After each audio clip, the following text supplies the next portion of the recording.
John, you always enjoy playing at this time of year, back in America and back on the hard courts.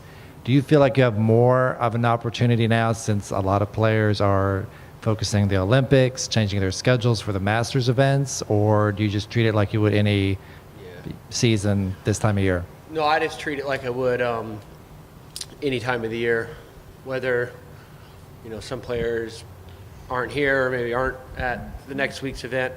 For me, I just treat it like I did last year. It was a very tough field last year, and I did well, and it's a very tough field again this year. So I'm just happy I've gotten through my first match. A lot of times with me, I can get tripped up in my first match. So it was a good win for me tonight. You had a tough loss at Wimbledon. How have you bounced back from that? What have the past couple weeks been like? Yeah, I just 2 years in a row, a very, very similar match at Wimbledon in the third round against a very tough opponent. I mean, I had chances I wouldn't say I had chances, but I was close to finishing that match on Saturday night in that third set tiebreaker. But I think Joe made something like 12 first serves in a row at the end of that third set, and it was too good, and he played better than me on Sunday. It was a very excruciating match for me, and extra tough when I landed back in the States and found out that Gasquet only played like 4 games in the next round. So, it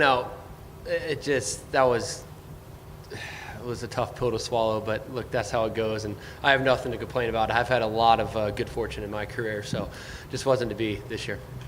To follow that up with another not probably happy memory, just last weekend in Portland, what were your thoughts on that tie overall? It seemed like a good atmosphere, good crowd turnout here, but just overall how, because I know on paper at least, leading 2-0 and then losing looks bad. It was tough for us, and the crowd was awesome. We had great support out there. We had so much fun out there. Portland's a beautiful city, and conditions were nice. And we were in a great spot, up 2-0, and the Bryan brothers have been in that position a lot before, and of course have come through for the good so many times. I don't know the number, but they weren't able to do it. And then again, those guys on Sunday played very well. I think Marin on the Saturday doubles was seeing the ball huge and just crushing the ball, and he took that confidence into his singles match against me. I feel like he played pretty well, and Coric, credit to him, played a very, very solid 5th match. I think he played better on Sunday than he did against me on Friday. So those guys kept plugging away. So credit to them. What's your mental process after a match like that, focusing on winning here? Does that motivate you, or do you try to forget about that? You have to try to forget about it. It's tough though, because I haven't forgotten about it, to be honest. And we played so well in Australia in our first match. I mean, we of course play the Australian Open, go down there, and then 3-4 weeks later we're going back to Australia. So we sacrificed a lot to play Davis Cup, and we did very good things in our first match, and we put ourselves in a perfect position in this match. So it's hard to it's hard to forget about it. It's still in the back of my mind right now, but I know I'm in a tournament in a time of year that I've historically done well at. So it's just focusing on myself now. I was looking forward to possibly playing a semifinal tie at home, but this wasn't to be. What would it mean to you to win here, being that you had your first big breakthrough in professional tennis here? Yeah, it would be great. I've been very close here quite a few times, so to win here would be special. This tournament is where it all started for me. There's no question about that. I was virtually unranked and made the finals of this tournament, and I made a name for myself at this tournament. So I was very fortunate in 2007. So, and I've been back every year since, except for the Olympics in 2012. So it would be great. I've been close a lot, and but I know that it's a tough tournament to win, and I'm not looking past anyone, that's for sure. So I'm ready to go tomorrow. You're the lone top American not to choose to play doubles this week. Did you just want to have a lighter workload after Davis Cup in Wimbledon? Well, Exhibit A, Steve Johnson is still here right now. And he finished his match at like 4 o'clock today. So there's a reason why I'm not playing doubles here, and that's the reason.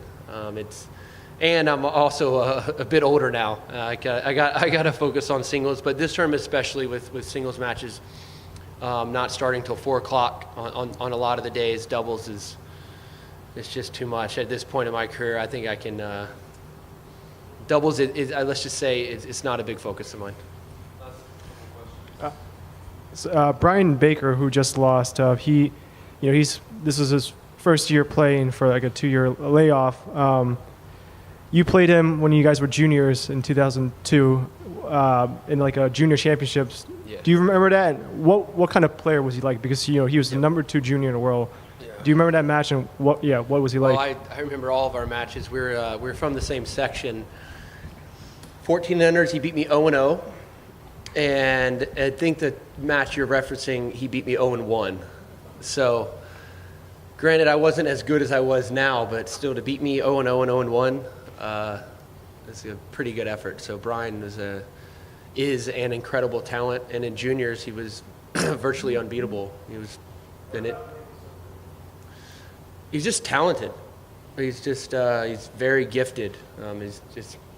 He knows how to play tennis, and unfortunately his body has let him down quite a bit. So for him to be back now and I think finish some of these tournaments unscathed is a very good thing, and everyone wishes the best for him, and hopefully he can put together tournament after tournament, maybe month after month and year after year. So he's a great guy and a fantastic tennis player and an unbelievable talent. Just sort of a follow-up on that. What do you think it might mean to him to get to go to the Olympics? Yeah. Well, yeah, it's he earned it. I think there's some people when he's using a protected ranking to play in the Olympics, but look, it's all within the rules. He earned his spot at the Olympics, and I know he's excited about going down there and representing his country. So I'm sure it's going to mean a lot to him. And he, of course, missed in 2012 and 2008 because he wasn't really playing. So good on him for getting into the Olympics and earning this spot. Hopefully he can do something with it. You were one of the first players to pull out of the Olympics from tennis. Have you been surprised that a couple of other high-profile names have followed that? And did the Zika virus influence that decision at all? I felt like tweeting the other day, at least I didn't claim Zika. Yeah. I never did. Yeah. And that's not the reason why I'm not going to the Olympics. Yeah. Can't speak for the other guys.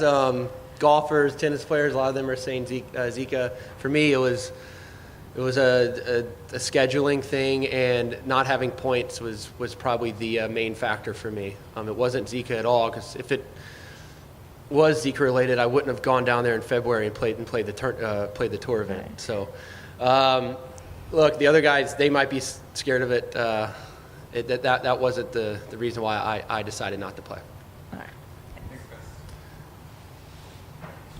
I got bit 3 times in February too, on my ankle.